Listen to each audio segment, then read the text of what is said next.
अंधेरा।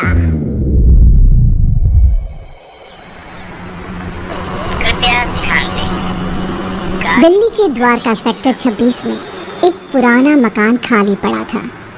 आसपास के लोगों का कहना था कि 5 साल पहले मकान में रहने वाला खुराना परिवार रातों रात अचानक गायब हो गया और फिर कभी कोई उस घर में रहने नहीं आया। लेकिन आज सुबह से ही वहाँ चहल पहल थी। किसी मिश्रा परिवार ने घर खरीद लिया था और मिश्रा जी का बेटा अतुल और उसकी नई नवेली पत्नी कविता वहाँ रहने आने वाले थे।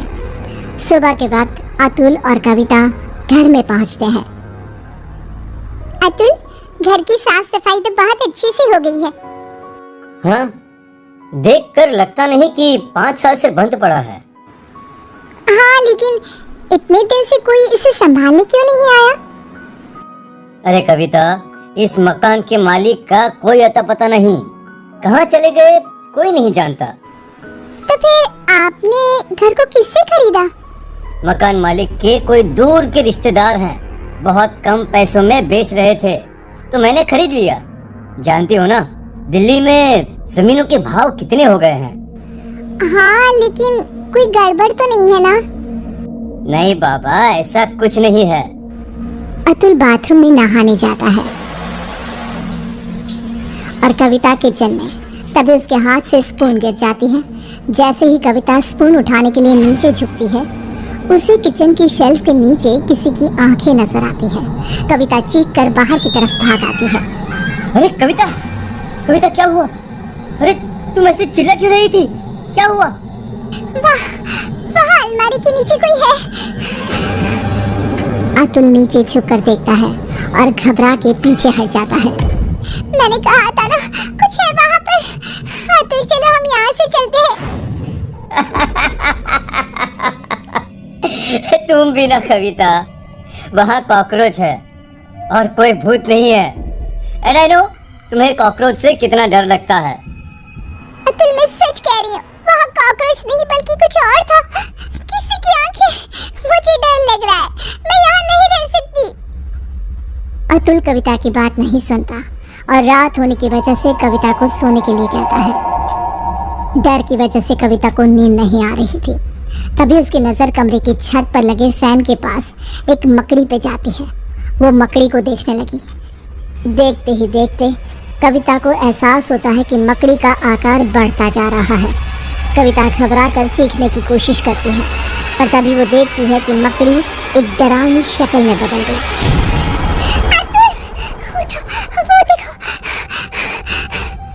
क्या हुआ कविता? तुम ठीक तो हो ना? क्या हुआ?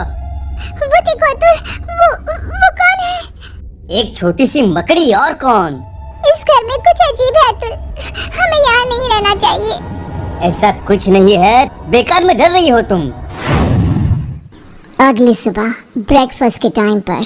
कविता, आज मैं ब्रेकफास्ट नहीं कर पाऊंगा, मुझे बहुत देर हो गई है। प्लीज अतुल, कुछ तो खा लो। देखो, मैंने नाश्ता टेबल पर लगा दिया है। प्लीज कविता, तुम फ्रिज में रख दो, मैं निकाल कर खा लूंगा शाम को, ठीक है? Okay, bye. अतुल ऑफिस चला जाता है और कविता किचन में काम करके जैसे ही बाहर निकलती है तो देखती है कि डाइनिंग टेबल पर एक बुजुर्ग औरत और एक आदमी बैठ के ब्रेकफास्ट कर रहे थे। कविता ये देखकर खौफ से भर जाती है। कौन है आप लोग और यहाँ क्या कर रहे हैं? बचाओ! क्यों डर रही हो बेटा?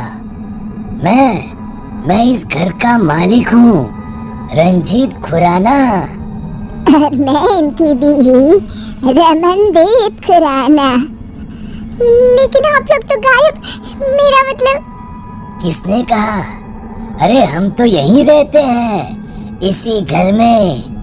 वो देखो, हमारे कपड़े, सारा सामान सब तो है। लेकिन बेटा, जब से तुम आई हो ना, हम बड़े खुश हैं। अकेले पड़ गए थे ना। कविता ने चारों तरफ देखा और वो हैरान रह गई कि घर में खुराना और उसकी बीवी के कपड़े और सामान नजर आ रहा था। कविता घबराहट की वजह से दरवाजे की तरफ बढ़ती है ताकि वहां से बाहर जा सके। तभी एक यंग औरत उसके सामने आ जाती है। कहाँ जा रही हो? मेरे मम्मी पापा ने कहा ना कि वो अकेले हैं, उनका ख्याल कौन रखेगा? कौन है आप सब? कौन है? जाने दीजिए मुझे। मैं इनकी बेटी हूँ ना, क्या करूँ? मैं तो मरने के बाद इनका ख्याल रख नहीं सकती। अब तुम्हें ही ये काम करना होगा ना। हेल्प, कोई बचाओ मुझे। कविता भागती है और अपने कमरे में जाकर एक कोने में बैठ जाती है। पूरा दिन वो एक जगह बैठी रहती है। शाम को 5 बजे अतुल घर आता है और कविता को ऐसी हालत में देखकर परेशान हो जाता है। क्या बात है? अरे तुम यहाँ ऐसे? तुम्हारी तबीयत खराब है क्या? क्या हुआ? वो अतुल खुराना और उसकी बीवी यहाँ इस घर में। कौन खुराना? कविता, ये क्या बहकी बहकी बातें कर रही हो तुम? इस घर के मालिक अतुल वो यही है, इसी घर में। मैंने उन्हें देखा है और उनकी बेटी भी। तभी कविता ने देखा कि बुजुर्ग औरत, आदमी और उनकी बेटी कविता के ठीक सामने आकर खड़े हो गए। वो देखो अतुल, वो सब यहाँ है, तुम देख रहे हो ना? ओह ये, अरे ये तो मेरे मॉम डैड हैं। इनसे डरने की क्या जरूरत है? चलो अब उठो, डिनर बनाओ सबके लिए।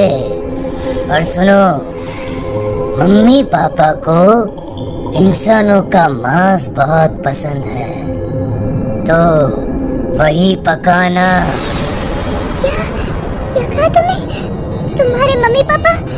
लेकिन तुम अतुल मिश्रा मेरे पति हो, और ये खुराना, और ये क्या मजाक है? इंसानों का मांस? कौन हो तुम? ओह अच्छा, तुम्हारा पति। तुम उसकी वजह से परेशान हो। रुको।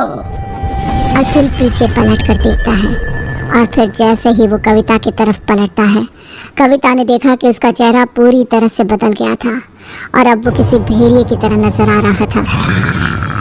कौन हो तुम? मेरे पति कहाँ है? क्या किया तुमने उसके साथ? अतुल ने रूम की छत की तरफ इशारा किया। कविता ने देखा कि अतुल का शरीर रूम की छत पे चिपका था। वो मर चुका था। अतुल कोई बचाओ। अब कुछ नहीं हो सकता।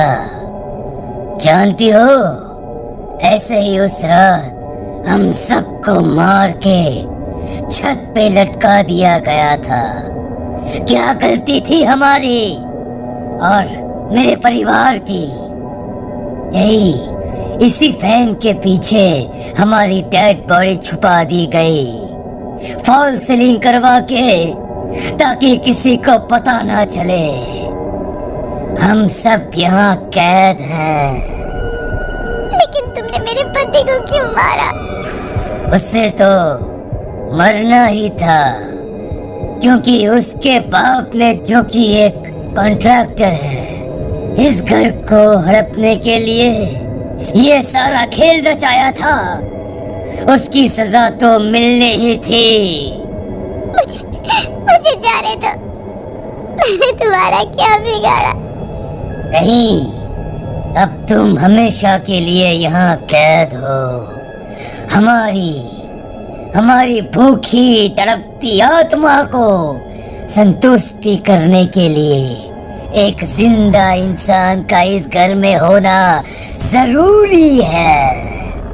और अब से ये काम तुम करोगी। किसी को पता नहीं चलेगा कि तुम कभी यहाँ आई भी थी।